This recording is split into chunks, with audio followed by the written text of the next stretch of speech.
Lucas 8, verso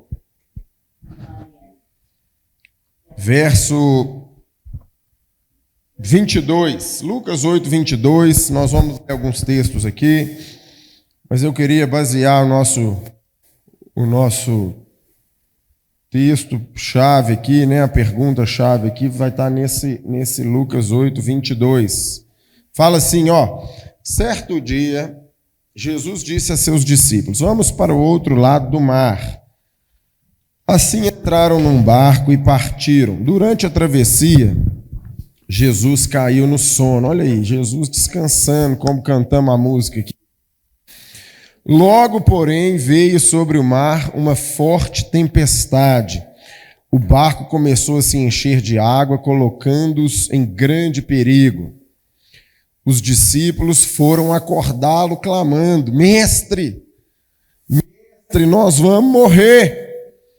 Quando Jesus despertou, repreendeu o vento e as ondas violentas. A tempestade parou e tudo se acalmou. Então ele lhes perguntou: onde está a sua fé? E esse é o título aqui da nossa mensagem, então: onde está a sua fé? Amém? Fecha os olhos aí mais uma vez. Pai, obrigado, Jesus, pela tua palavra. Obrigado pelo teu amor. Obrigado, Senhor, que em meio à tempestade o Senhor descansa e nos ensina a descansar no Senhor também. Fale conosco aqui nessa manhã, Pai, que a gente saia daqui cheios, Deus, da tua presença, motivados a continuar com o Senhor, a crescer, a te buscar cada vez mais. Nosso coração é uma terra fértil para o Senhor falar aqui conosco e produzir boas sementes aqui, 30, 60, 100. Assim nós te agradecemos em nome de Jesus. Amém. Glória a Deus. Queridos, aqui então nós vemos um versículo muito conhecido, onde Jesus, ali junto com seus discípulos, atravessando ali o mar da Galileia e indo ali para Genezaré, ou lá para a terra onde estava o Gadareno, a região dos Gadarenos. E aí, quando ele está ali dentro do barco, ele ali dá aquela cochilada e de repente começa ali uma grande tempestade e o mar fica agitado com chuva, tempestade, começa a entrar água no barco e os discípulos ali com medo de morrer vão lá acordar Jesus. Não sei se eles acordaram Jesus ali, Lucinho, falando assim: ó, Jesus, prepara aí, porque se o barco afundar, nós vamos ter que nadar. Ou se realmente eles acordaram Jesus para Jesus repreender o mar e o vento. Porque diz que eles ficaram também surpresos, admirados que que Jesus repreendeu a tempestade e o mar se acalmou. Então, talvez eles tentaram salvar Jesus ali de um afogamento. Jesus, acorda aí, porque estou achando que o barco não vai aguentar. Não vai aguentar, você entendeu aí, né, Claudinho? Quem tem ouvidos, ouça. E aí, Jesus, então, ele acorda, repreende aquele mar, repreende o vento, repreende a tempestade, e ele depois pergunta assim: onde está a sua fé? E é uma pergunta que eu me faço, sabe? E que eu faço para vocês nessa manhã também. Onde está a nossa fé? Sabe, queridos, nos dias de hoje, eu não sei na vida de vocês, mas na minha vida, Rodrigão, eu fico olhando para a minha vida e eu fico usando fé, Denilson, muito para as minhas coisas pessoais. Então eu uso fé ali, porque no dia 10 eu tenho que pagar um cartão bravo, então tem que usar a fé ali, Júlio, já começa a orar no dia 5, porque se falhar ali, tem 5 dias para a fé aparecer. No dia 20 também eu tenho outro nervoso ali, que além do cartão, tem um aluguel que eu tenho que pagar. Então, dia 20 também eu já começo, esse é capaz de eu quase emendar, porque eu preciso de mais fé para pagar esse, que são 2. Mas eu uso também a minha fé em pedindo do Senhor, socorre aqui, manda aqui bons clientes, Senhor, para a gente poder fazer negócio. A gente que vive ali do comércio tem que comprar e vender. Senhor, também agora eu tenho que comprar, me ajuda a comprar também, Senhor, porque agora eu já vendi, eu preciso de comprar. Então não é só vender, eu tenho que comprar. E eu tenho que pagar aqui o aluguel, tenho que pagar o cartão, então eu vou usando fé muito para as minhas coisas. Senhor, eu tenho um plano aqui eu tenho um plano aqui de comprar um carro novo, Senhor, então, em nome de Jesus, Pai, abençoa aqui, prospera aqui a minha vida, para que eu consiga comprar um carro novo. Senhor, prospera para eu dar conta ali de construir ali, comprar um lote para construir a minha casa, me ajuda, e não tem nada de errado nisso. Não tem nada de errado nisso. Pelo contrário, a Bíblia nos ensina a gente colocar para o Senhor todas as nossas petições diante do Senhor, sim ou não? Então isso também é uma coisa lícita. Mas à medida que a gente vai lendo a Bíblia, a gente vai vendo como que a fé ela foi usada em várias circunstâncias, Denilson, que talvez eu não use hoje, talvez a fé que eu tenho, eu utilizo ela, Júlio, só para meu fim. Então, vamos pegar alguns versículos aqui em Lucas 8 mesmo. Olha aqui, ó, nós lemos o 25, terminamos no 25. Olha aqui no verso 48. Vira a página aí para o lado. Fala assim, ó. No 46, para a gente contextualizar. Jesus, no entanto, disse: alguém certamente tocou em mim, aquela mulher que tocou, que tinha lá 12 anos, que padecia do fluxo de sangue. E ele continua falando: pois senti que de mim saiu o poder. Quando a mulher percebeu que não poderia permanecer despercebida, começou a tremer, caiu de joelhos diante dele. Todos a ouviram explicar porque havia tocado nele e como havia sido curado de imediato. Então ele disse: filha, a sua fé a curou. Então aqui nós estamos vendo agora a fé no exercício da cura. A fé então curou. Se a gente pegar esse texto mesmo aqui, Jesus estava indo, para a casa de Jairo, e lá no verso 55 fala assim, ó, naquele momento ela voltou à vida, a filha de Jairo. Então Jesus usa ali, não deixou ninguém entrar, porque todo mundo estava falando que aquela menina estava morta, ele deixa entrar só ele, acho que Pedro, Tiago, João e o pai, a mãe da menina ali, e ali ele usa a fé em ressuscitar aquela menina. Naquele momento, versículo 55, ela voltou à vida e levantou de imediato. Então Jesus ordenou que desse alguma coisa para ela comer. Os pais dela ficaram maravilhados e Jesus insistiu que não contasse a ninguém o que havia acontecido. Então naquele momento ali foi usado fé para que aquela pessoa então ressuscitasse. Diferentemente de mim, que uso a fé às vezes só no meu benefício próprio, Jesus usou aquela fé ali para curar a primeira mulher no fluxo de sangue, agora ele usa também a fé para ressuscitar. Um capítulo antes, nós estamos no 8, vamos voltar aqui para o 7, olha aqui no 7, lá no verso 50, no finalzinho do 7, ali no 49, falando a respeito daquela mulher, Jesus entrou na casa de Simão ali, e ele fala com Simão: Simão, você não me deu nem água para eu lavar os pés, e essa mulher desde a hora cheguei aqui, tem me enxugado os pés com suas, enxugado os pés com o cabelo, com as suas lágrimas, e tem derramado aqui esse bálsamo sobre mim. E no final, no 49, ele fala assim, no 47, eu lhes digo, os pecados dela, que são muitos, foram perdoados, e por isso ela demonstrou muito amor por mim. Mas a pessoa que em pouco foi perdoado demonstra pouco amor. Então Jesus disse à mulher: seus pecados estão perdoados.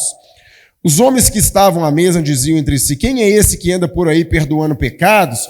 E Jesus disse à mulher: sua fé a salvou. Então nós vemos Jesus falar para aquela mulher do fluxo de sangue: sua fé a curou. Vemos agora ele falar para essa mulher: sua fé a salvou. Vimos ali com a filha de Jairo a fé então que ressuscitou.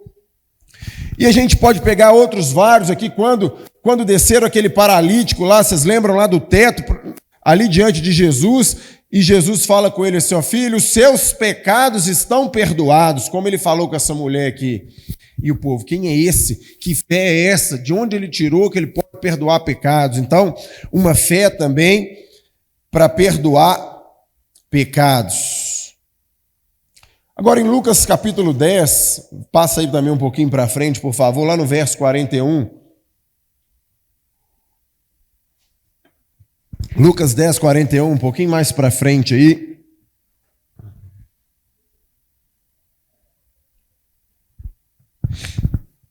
Não é 10, 41, não.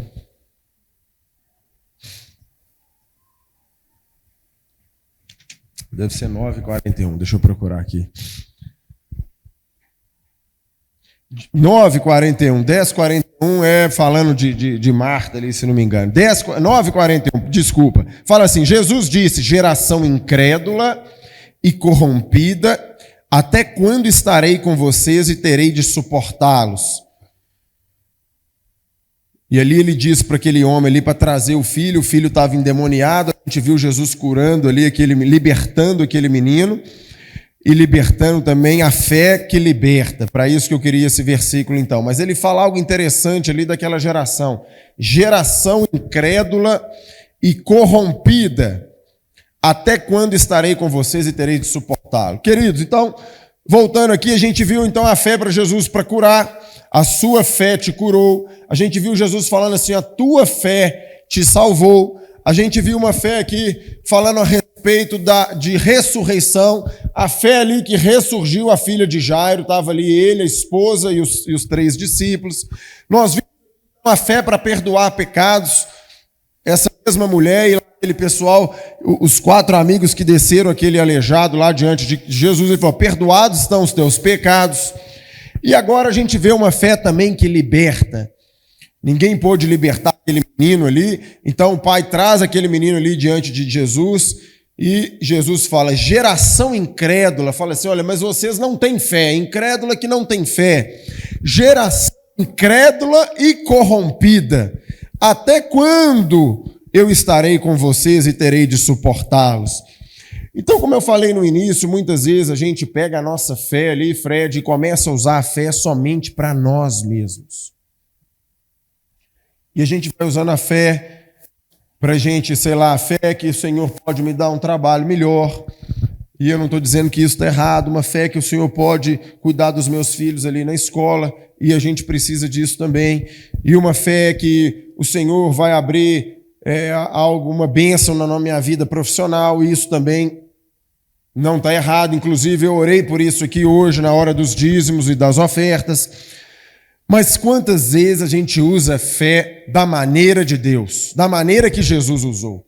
Quantas vezes a gente usa fé, você vai orar por ali para um enfermo com fé que aquele enfermo vai ser curado? A sua fé te curou, como Jesus disse para aquela mulher. Ou a gente vai orar ali para uma situação endemoniada, muitas vezes a gente olha para um, eu olho para o outro e falo, não, deixa que negócio de deixar com o pastor Lucas só, que ele está mais preparado. Uma fé que liberta. Eu lembro como uma vez manifestou um demônio, um amigo meu falou, não, senhor, eu não vou lá não, porque eles me contam que o demônio fala tudo que a gente está fazendo. Eu falei, vai contar que você está torcendo pro galo aí, não está dando certo, né, ordinário?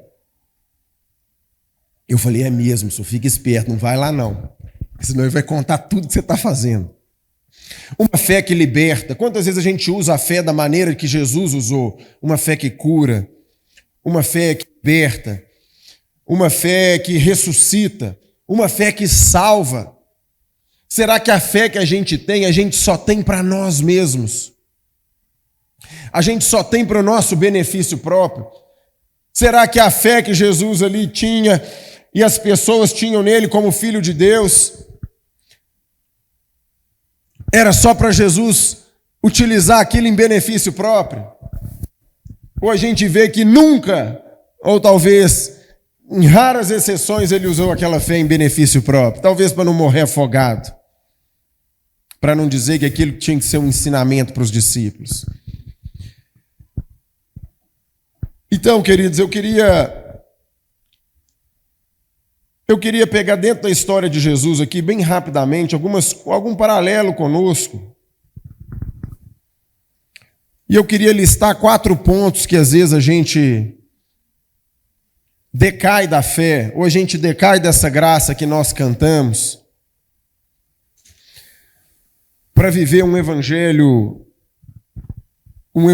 sozinho, um evangelho talvez da nossa cabeça, um evangelho individual, sendo que o próprio Jesus morreu para salvar a humanidade.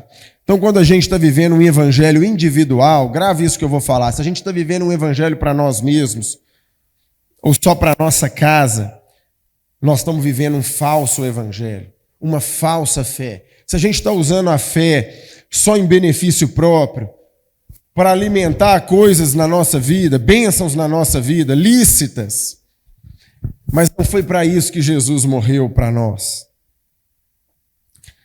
Sabe, às vezes na época assim de acampamento, onde que a gente reúne, é tão gostoso, é tão bom.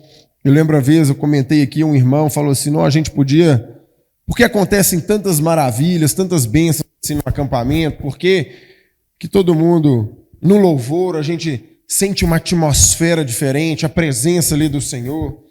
Por que não acontece isso talvez no dia a dia?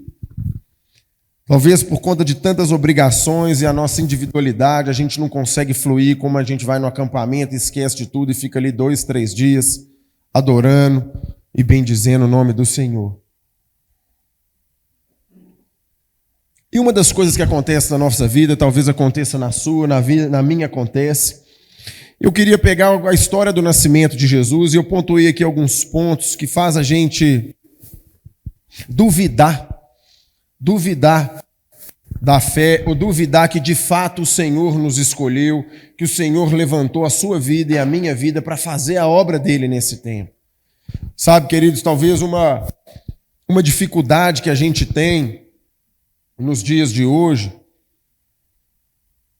é de acreditar, Julião, que você, com as suas características, eu com as minhas características, a Nicole com as características dela, a Rosana, o Robson, todos nós com as nossas características, realmente a gente pode fazer a obra de Deus. Quando a gente pensa homens ali como Davi, como Moisés, ou como outros nomes, Paulo, Pedro, João, né, Tiago e outros tantos, que a gente conhece aqui as histórias na Bíblia, a gente pensa que esses homens são homens únicos, homens dotados de uma capacidade única. Se você começa a ler os Salmos ali, a gente vê Davi várias vezes orando para o Senhor o guardar, porque ele estava com medo. Um homem que estava com medo, angustiado. E parece que a gente não pode ter medo, não pode ter angústia, não pode ter problema. Ou parece que quando a gente tem medo, ou angústia, ou alguma dificuldade, lá no nosso interior, a gente se sente menos apto, ou menos filho de Deus, ou menos capacitados a fazer a obra de Deus. Então é interessante que se você pegar nos livros de Salmos ali, você vai ver várias vezes Davi com medo. Medo. Era um homem normal, como você e eu. Quando Moisés foi chamado para liderar o povo, Moisés falou 5 nãos para Deus. Não falou não para o pastor da igreja, ele não falou não para o diaconato, não falou não para o ministro de louvor, falou, não sei tocar direito. Não, ele falou 5 nãos para Deus. Senhor, não dá, Senhor. E eu não sou apto para isso, Senhor. Senhor, no final ele fala, Senhor, não, eu não sei nem falar. O próprio Davi, num salmo, ele fala isso, Senhor, eu não sei nem me expressar. Davi fala isso, que escreveu vários salmos. E Moisés da mesma forma. Senhor, já que o Senhor quer enviar, envia outro no meu lugar, não me envia, não. Sabe, queridos, então a pergunta que nós começamos, onde está a nossa fé? Onde está a nossa fé? Não precisa abrir, está aí no livro de Lucas, mas algo interessante que eu fui vendo é o seguinte, que traz também um exemplo da nossa vida. A Bíblia diz que quando Jesus nasceu, teve ali um recenseamento, Lucas capítulo 2, para quem quiser só ir saber, não precisa nem abrir a Bíblia, eu não sei nem se eu vou citar aqui o versículo, mas fala que José, então, ele sai ali da região da Galiléia e ele vai lá para Belém, porque ele tinha que colocar o seu nome, se alistar lá onde era a cidade dos seus antepassados, de onde ele tinha nascido. Por isso, então, que Jesus nasce cidade de Belém? Porque José então desce com Maria ali da região da Galileia, Nazaré, e vai lá para Belém. Quando ele chega em Belém, Maria ali então grávida para ter um filho, ele tenta buscar uma hospedaria, ele não encontra. Por que ele não encontra uma hospedaria? Estava tudo cheio, aquilo que ele estava fazendo, todo mundo saiu de Israel e foi para a sua cidade natal. Então ele chega lá, ele não tem nem onde se hospedar com a sua esposa grávida. E eu fiquei me imaginando se eu tivesse no lugar de José ali, e o Senhor tivesse me falado algo a respeito da parte dele, que aquele filho meu ia ser o Salvador, era para eu tomar minha mulher, porque o que estava gerado era do Espírito Santo, e quando eu chego ali em Belém, nem lugar de hospedar eu tenho. A primeira coisa que vinha na minha mente, não, isso aqui foi coisa da minha mente, coisa do diabo, eu não tenho nem lugar para hospedar. Eu não tenho nem lugar para ficar aqui, eu e a minha esposa. Como é que essa mulher vai dar à luz? E a Bíblia diz que ela deu à luz ali, e enfaixaram Jesus ali, né, aquele menino, e colocaram ele numa manjedoura, porque não tinha hospedaria para eles. Quantos de nós, vamos trazer para a nossa realidade hoje aqui, quantos de nós começamos bem a obra do Senhor, criamos no Senhor e de repente, pela primeira dificuldade, a gente já desanima. A gente já desanima. Ah, não, mas agora a igreja tem ar, tá? Tem uma luz aqui que o David pôs para me encher a paciência, que hoje está até boa. Mas vamos pensar, ah, não, nós estamos aqui no bairro Fernão Dias, a gente podia estar lá no centro da cidade com uma igreja de 1.000 metros quadrados. Quantas vezes na nossa vida a gente começa alguma coisa e pela primeira dificuldade a gente já desanima e coloca em xeque se aquilo é de Deus ou não é. Quantas vezes a nossa fé, ela não passa na prova do tempo. A fé que a gente tem em Deus, Deus nos colocou aqui, colocou no nosso coração que a gente tem que servir Ele, e de repente uma dificuldade pessoal na nossa vida, a gente fala assim, ah não tem nem lugar de hospedar, isso aqui não vem de Deus não. Isso aqui é coisa do inimigo. E a gente prontamente já desiste. Um outro ponto que eu coloquei aqui, depois que Jesus nasceu, a Bíblia diz então que vieram os pastores de longe trazendo presente para Maria, e ali eles ajoelharam diante daquele menino e o adoraram, e deram ali os presentes para eles, e a Bíblia diz que Maria, porém, guardava todas essas coisas no coração e refletia sobre elas. Um outro ponto a respeito da nossa fé, o primeiro ponto que eu queria destacar então é a respeito se as dificuldades abalam de fato a nossa fé sempre. Quanto tempo a gente tem de evangelho e quanto tempo a dificuldade tem me abalado? Às vezes o Senhor te chamou para ser um pregador, mas você fala assim, ah não, o que vão pensar de mim? Às vezes o Senhor te chamou para tocar e você tem medo de errar uma nota aqui e sair do tom e o Vinícius aqui, que era o líder da banda, te xingar. Às vezes você tem medo de chegar ali fora, esticar a mão e falar assim para o irmão que está ali fora, paz do Senhor Jesus, porque você fica constrangido. E se ele me perguntar alguma coisa? O que eu respondo? Dificuldades que vão travando a nossa vida na fé. Ou a fé na nossa vida também. Segundo ponto, então, que é esse ponto aqui de Maria, a Bíblia diz, então, que ela guardava todas essas coisas no coração e refletia sobre elas. Queridos, o que você tem guardado no seu coração? O que passa hoje no seu coração? Qual é o desejo, de fato, do seu coração? Não precisa falar nada para mim, mas o que está aí dentro? Sabe, o que está dentro do seu coração? Está dentro do seu coração ser como Jesus é? Está dentro do seu coração conhecer Jesus? Está de fato dentro do seu coração buscar a presença do Senhor? Ou o que passa no seu coração? Ou às vezes no seu coração passa o seguinte, não, agora eu tenho que buscar aqui o meu trabalho com todas as forças. Agora eu tenho que buscar a criação, proteger meus filhos com todas as forças. Agora eu tenho que comprar meu carro, é o que está no meu coração. Ah, o que está no meu coração agora é mudar de casa porque meu menino vai nascer. O que você guarda de fato no seu coração e reflete sobre isso? No Salmo 63, abre aí comigo, olha que lindo esse salmo, olha. Salmo 63.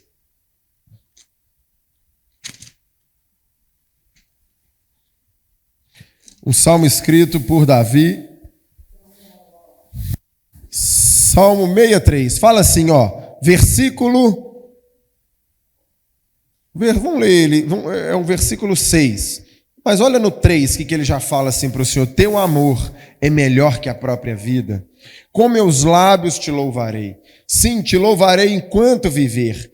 A ti em oração levantarei as mãos. Tu me satisfazes mais que um rico banquete. Com cânticos de alegria te louvarei. Verso 6. Quando me deito, fico acordado pensando em ti, meditando a seu respeito a noite toda, pois tu és meu auxílio, à sombra de tuas asas canto de alegria. Minha alma se apega a ti, tua forte mão direita me sustenta. Quem de nós hoje seria capaz de falar assim: Senhor, a minha alma está apegada a ti? A minha alma está apegada a ti. Tudo que eu desejo, Senhor, nessa manhã é a sua presença.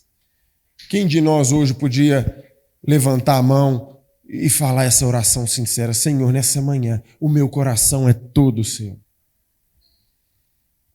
Como Maria ali, que guardava a oração e refletia sobre ela. Cada palavra do Senhor eu guardo no coração. E antes de deitar, como Davi falou, que antes de me deitar, eu fico pensando e pensando e pensando no Senhor. Talvez por isso que a nossa fé, a gente não usa mais a fé como Jesus usou, a fé que cura. A tua fé te curou, a tua fé te libertou, a tua fé te salvou, perdoados estão os teus pecados. A gente vai usando a fé sempre em coisas para o nosso próprio prazer. Pedi e não recebeis, muitas vezes, porque pedi mal para os seus próprios deleites. Um outro ponto também que eu vejo, creio que aqui ninguém tem essa confusão, mas seguindo aqui, a Bíblia fala que Jesus, então, Maria e José ali foram levá-los ali para cumprir o que a lei mandava. E ali era para sacrificar um cordeiro, mas eles levaram ali uma rolinha e um pombinho para sacrificar, obedecendo ali aquilo que estava escrito na lei. Queridos, Jesus era pobre, financeiramente pobre. Quantos de nós pensam que as bênçãos de Deus estão ligadas às coisas materiais? Parece chover no molhado, mas eu quero colocar aqui isso a respeito de fé. Parece que a nossa fé, Denilson, ela só aumenta se as nossas posses aumentarem juntas também. Fé é diretamente proporcional ao que a gente tem na conta bancária. Talvez isso, você nem se acredite nisso, mas lá dentro de você pensa isso, porque a gente só ora para ter, para receber, para ganhar mais, para ter mais de Deus, para ter bênçãos. A Bíblia diz então que eles levaram ali uma pombinha.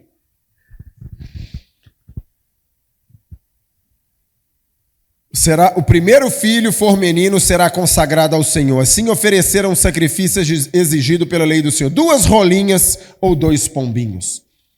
E eles ofereceram isso porque não tinham condição de oferecer um cordeiro, que era o sacrifício para quem tinha condição.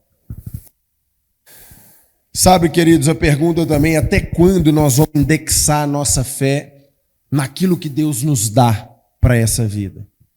Se Deus então me deu um trabalho bom, a minha fé aumenta. Se Deus então me deu condição de eu comprar um tênis bom, de viajar, a minha fé então aumentou mais ainda. Ainda mais na época de hoje, né?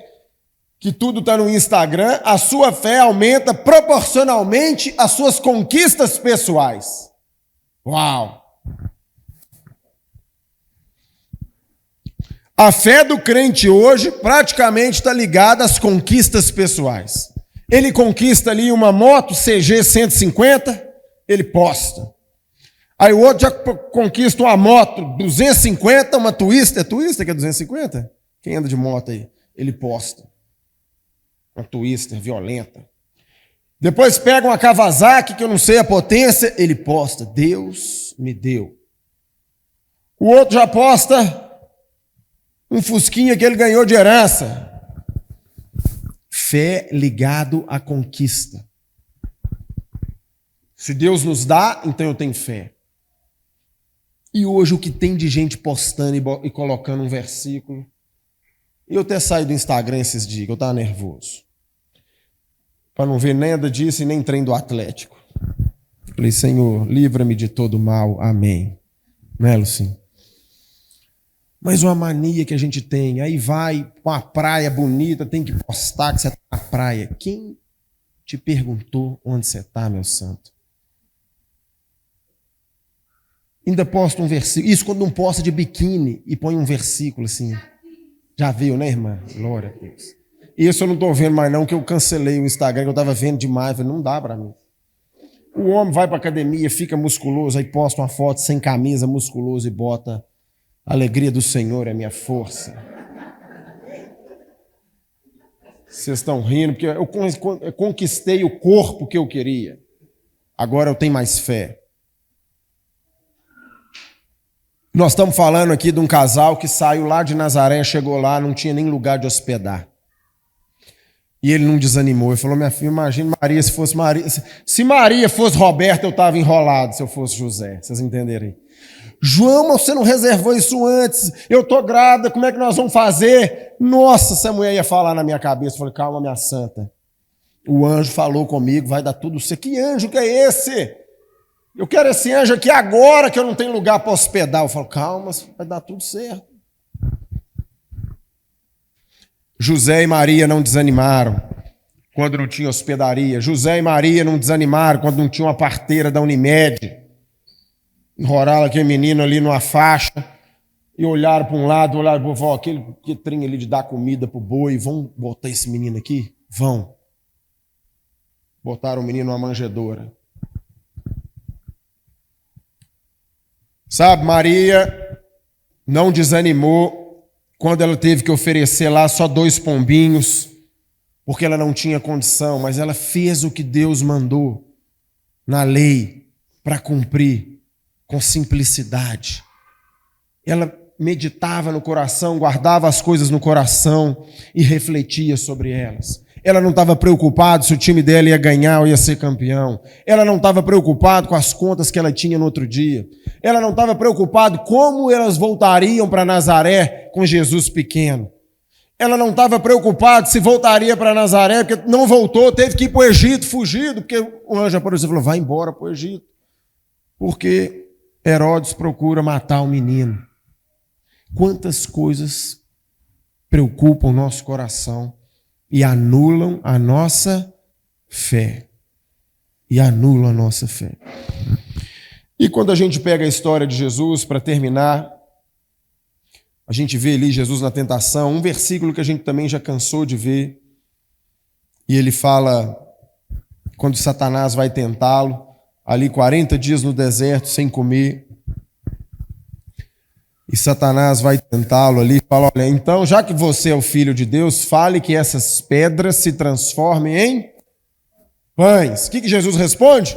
Todo mundo sabe, você é da escola bíblica quando a gente era pequeno. Nem só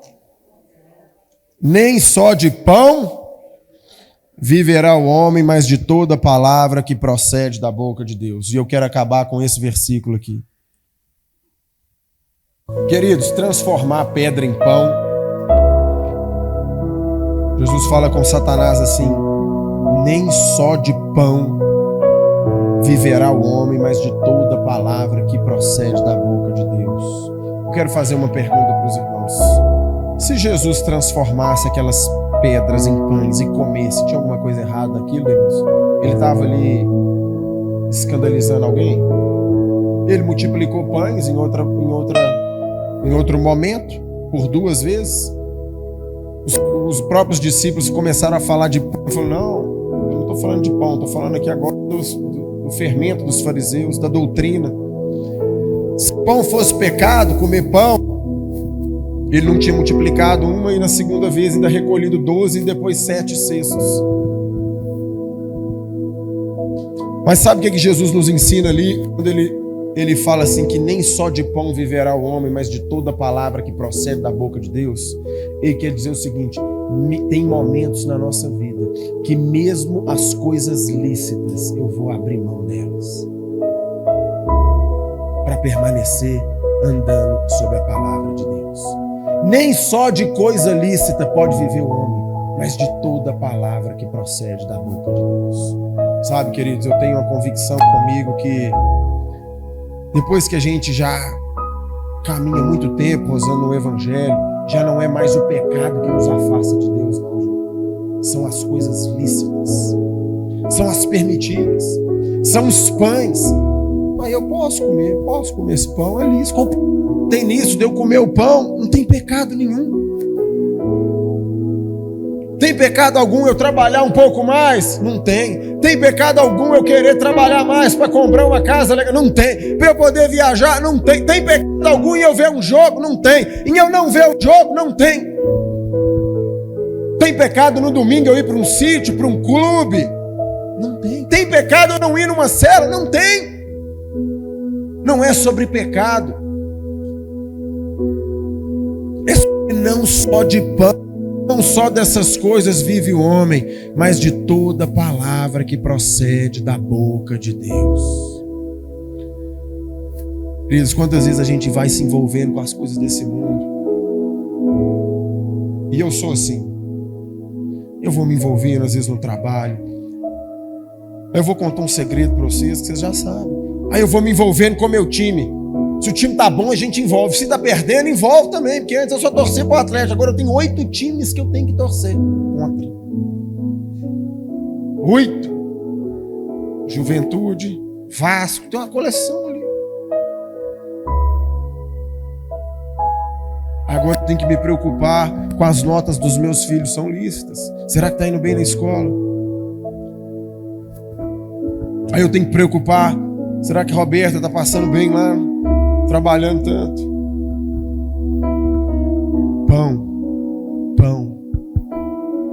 A gente troca o pão da vida pelo pão dessa vida. Coisas lícitas. Coisas lícitas vão afastando a gente do Senhor.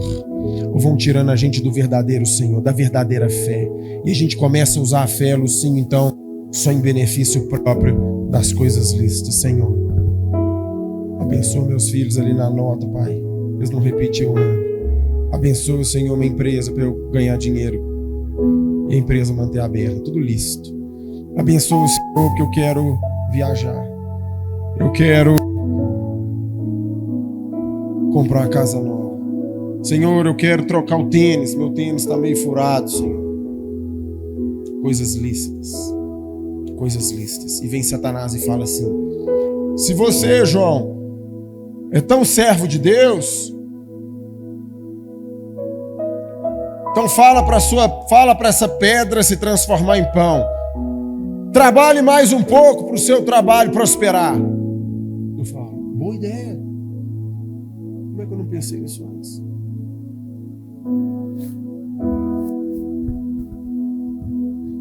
Você tem que dar tanta atenção para os seus filhos, João, que você não vai ter tempo mais para as coisas de Deus. Boa ideia, é lícito, vou cuidar dos meus filhos. Tem gente que cuida tanto da obra de Deus que esquece do Deus da obra. Tanto dos pães dessa vida que esquece do pão da vida. Então eu queria terminar com a mesma pergunta que comecei. Onde está a nossa fé? Feche seus olhos aí no seu lugar. Vamos orar para a gente terminar? Vamos? Onde está a nossa fé? Onde está a nossa fé? O Senhor, nessa manhã, de olhos fechados, o Senhor tem nos convidado a realmente sermos discípulos dele. E a Bíblia diz que um discípulo que ele ama a sua própria vida, ele vai a perder. Mas aquele que perde a sua vida em amor de Cristo, ele vai ganhar a sua vida. Se alguém quer ser meu seguidor, negue-se a si mesmo. Tome diariamente a sua cruz e siga-me. Se tentar se apegar à sua vida, a perderá. Mas se abrir mão de sua vida por minha causa, a salvará. Espírito Santo de Deus, o Senhor está aqui nesse lugar. A nossa oração hoje, Pai, não é só que vamos te adorar, não é só que reconhecemos a sua soberania, o teu poder, reconhecemos que só o Senhor é Deus, reconhecemos o teu sacrifício, Jesus. Tudo isso a gente já faz, Senhor, mas a gente quer, nesse domingo de manhã, quer ir além. Senhor, a gente quer ir além, a gente não quer deixar que a nossa fé pare no estágio da dificuldade. Quando encontrar uma barreira, se deu errado aqui, é porque não é de Deus. Tira essa voz, Pai, do nosso coração, tira essa voz da nossa mente agora. A gente também, Pai, quer guardar a Tua palavra, Senhor, no nosso coração, refletir sobre ela todo dia, de noite, antes de deitar, a chegar no ponto de dizer: Senhor, a minha alma está apegada a Ti, Senhor. A minha alma está apegada a Ti, eu não vivo sem o Senhor, sem a Sua presença. O meu prazer, meu Pai, é o Seu prazer, é a Sua companhia. Eu não saio daqui se o Senhor não for comigo. Ei, Senhor, tira de nós esse entendimento, Pai, de prosperidade à maneira do mundo, e traz em nós a revelação da prosperidade à maneira do Senhor. Às vezes nós não vamos ter nada para pôr no altar, um cabrito, mas nós vamos cumprir com os 2 pombinhos, meu Pai, com simplicidade, como aquela viúva pobre que deu tudo o que tinha, mesmo não significando nada de valor para aquela época. Que a gente ponha nosso coração no Senhor, na obra do Senhor, que a nossa fé esteja no lugar certo, meu Pai. Que a gente não viva só com o olho no pão material, no pão dessa terra, nas coisas lícitas. Nos ajuda, Espírito Santo, nessa manhã. Traz em nossa mente, traz em nosso espírito as verdades do Senhor. Onde a gente tem que depositar a nossa fé, as nossas forças, a nossa esperança. Nos ajude a negar a si mesmo diariamente, como o Senhor nos ensinou aqui na Tua palavra, diariamente, um exercício diário de negar a si mesmo, Pai. Negar às vezes uma comida lícita, um banquete, para a gente poder desfrutar da presença do Senhor, para a gente ter uma delícia muito maior que o mundo pode nos dar, que até mesmo as coisas boas podem nos dar, que são boas, mas aquilo que o Senhor nos dá, Pai, é muito melhor. O Senhor vai nos dar uma alegria, Pai, em meio ao desespero. O Senhor vai nos dar tranquilidade em meio ao caos. O Senhor vai nos dar também coisas materiais, mas não é disso, Pai, que estamos falando. Isso vem, Pai, claro que vem. O Senhor tem prazer em nos abençoar. Mas nós vamos ter essa fé de poder dizer: olha, a Tua fé te curou, a Tua fé te libertou, seu filho está liberto, Pai. Aqui está a igreja que vai exercer isso. Nós vamos orar e vamos ver, Pai, o enfermo ser curado, ver pessoas, meu Pai, trazer de volta a vida. Coisas maiores farão, eu creio, Pai, que o Senhor liberou isso para nós. Só que a gente está escolhendo o pão errado.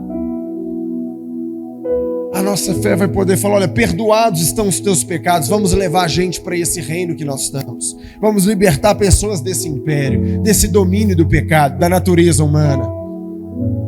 Porque foi de graça que a gente recebeu, de graça a gente vai dar.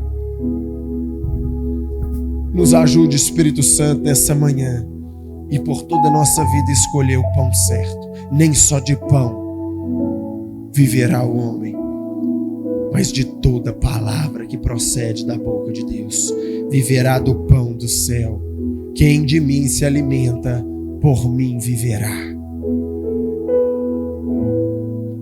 Que a gente saia daqui fortalecido, Pai, com a Tua presença, obstinados em buscar o Senhor e abrir mão até das coisas lícitas, ou principalmente das coisas lícitas, para te encontrar e a nossa alma se apegar ao Senhor novamente, em nome de Jesus. Amém. Glória a Deus. Fique de pé no seu lugar. Glória a Deus. Vamos orar para a gente encerrar.